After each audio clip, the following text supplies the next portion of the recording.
Okay, according to my computer, you don't exist. If you do these things on pen and paper, right, one of two things would happen.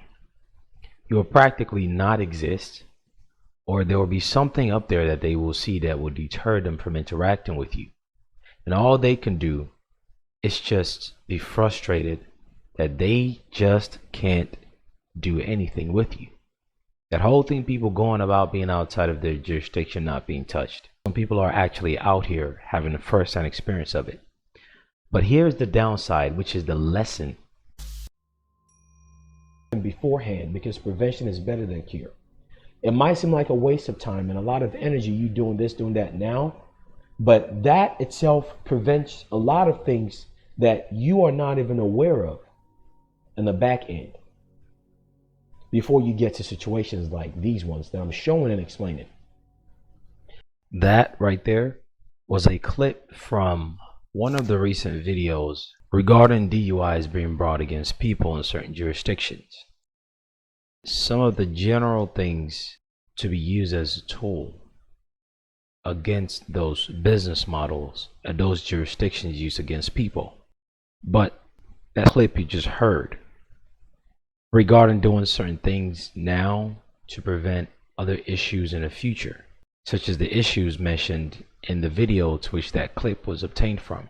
I will now play you an audio of an experience that I had yesterday of what it would really sound like when you really do what you're supposed to do beforehand and you start to interface with the foot soldiers of municipal entities who uses legality as a cloud for commercial activities on the back end and blatantly, because obviously they incarcerate people through allegations.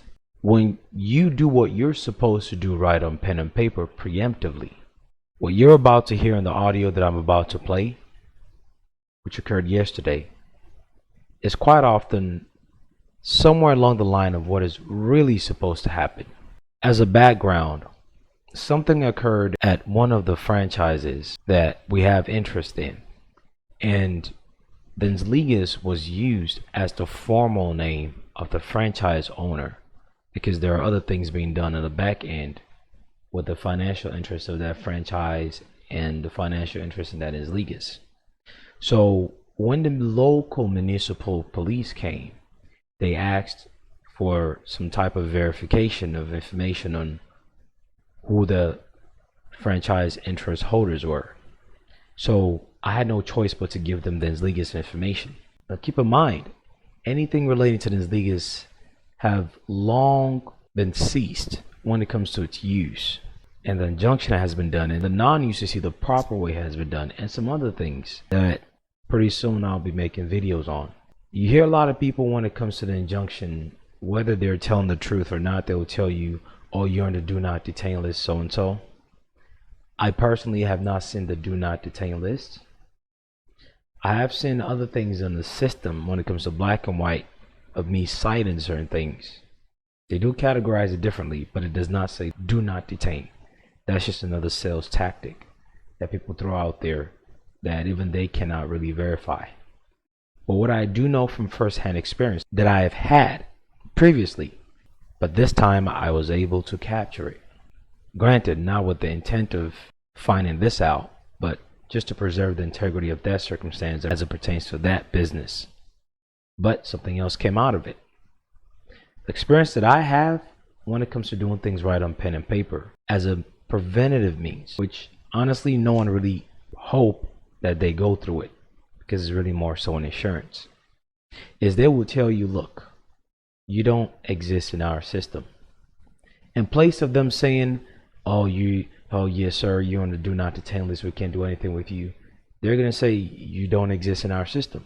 Whether or not that was just a substitute word from the end of the municipal police, just so they don't look like they don't have any power at all, or maybe in truth that's what they really see. Nonetheless, this is what the local municipal police should be telling you whenever they run the information of that in Ligas, if you've done everything right. Keep in mind, what you're about to listen to here is after the social security number is given to them, after the as legal's name, first, middle, last, was given to them as it appears in the birth certificate. All that criteria. This is what you should be getting as a response from any municipal employee if you have performed the preventative means right.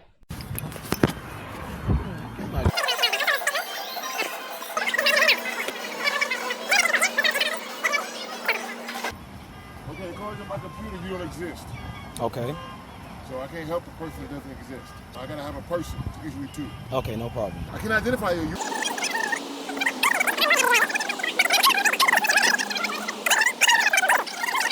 All right. Well, you guys have a good day. All right.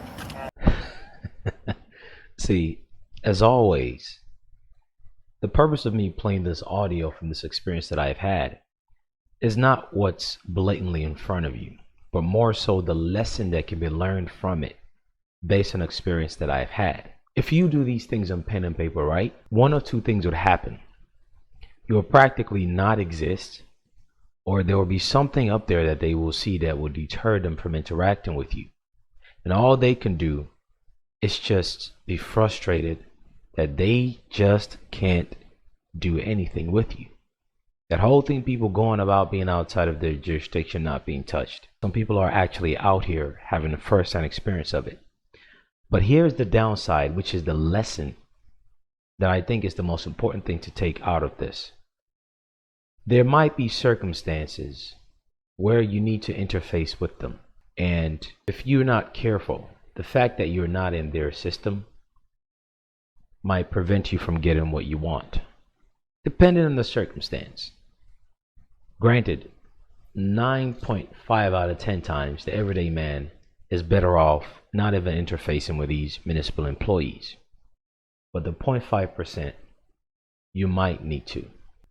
For the 0.5% that you need to, and they don't find you in their system, in their computers, it might cause a bit of unnecessary delay, which is what I experienced. If you pay very close attention, the basic response that was provided to him with everything he said was as simple as, all right, no problem.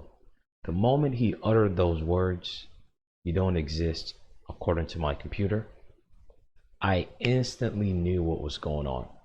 At that point, I realized, okay, I know what's going on here. There's no need to explain anything further to this man.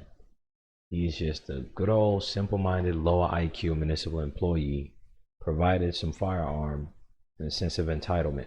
Therefore, the constant response was, all right, no problem. Another issue with many people is when they think they've done something on pen and paper, they expect that to buffer them and give their own need to rub something in someone else's face. Expect the paperwork to fix that for them, without realizing that there are other criteria such as Terry stop, consensual encounter, or probable cause stops. This was a consensual encounter, so I was well aware of the criteria of what was going on, despite the fact that I voluntarily provided some information. So there was no contention in his end that, well, you're not providing information, or try to kind of skew it to become some type of Terry stop or some probable cause stop. Most people are in similar circumstances like this, where it's a consensual encounter. Regardless of whether they voluntarily provide something or not, they just go into this mode, which these low IQ municipal employees have been trained to do just two simple things. Remain in control by all means possible, even if it means you have to lie, trick, and abrogate someone's right because, well, they don't know otherwise. That's one. And two is, the more that the other party that you're interfacing with uses certain words, the more you ought to throw away your IQ because, well, you belong to a larger body politic and we're well organized and we have a lot of attorneys, and they're likely not going to be able to hire an attorney with the right amount of monies that would assist them. And if they do, well, that attorney is already clandestine as an officer of the court. Go back and listen to the consistency of the simplicity of how that man was responded to. Once you realize the core of what's going on, it is your responsibility to reduce the interaction as best as possible, even if you know the level of competence or the opportunities you have to be successful against anything they might bring against you. Always reduce the duration of the interaction. We eventually got everything figured out, but they were just so baffled by the fact that it seemed like an anomaly to them that they've never met something like that it took a little bit longer than anticipated.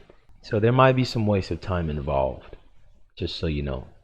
And compared to the other trash people face when it comes to their private matters being exposed to these municipal employees, absent of doing certain things on pen and paper properly, if you look at the time being wasted from the fact that they're just curious and they constantly want to find things out about you, even after you self-confessed and you gave them this legal information, which was my circumstance here.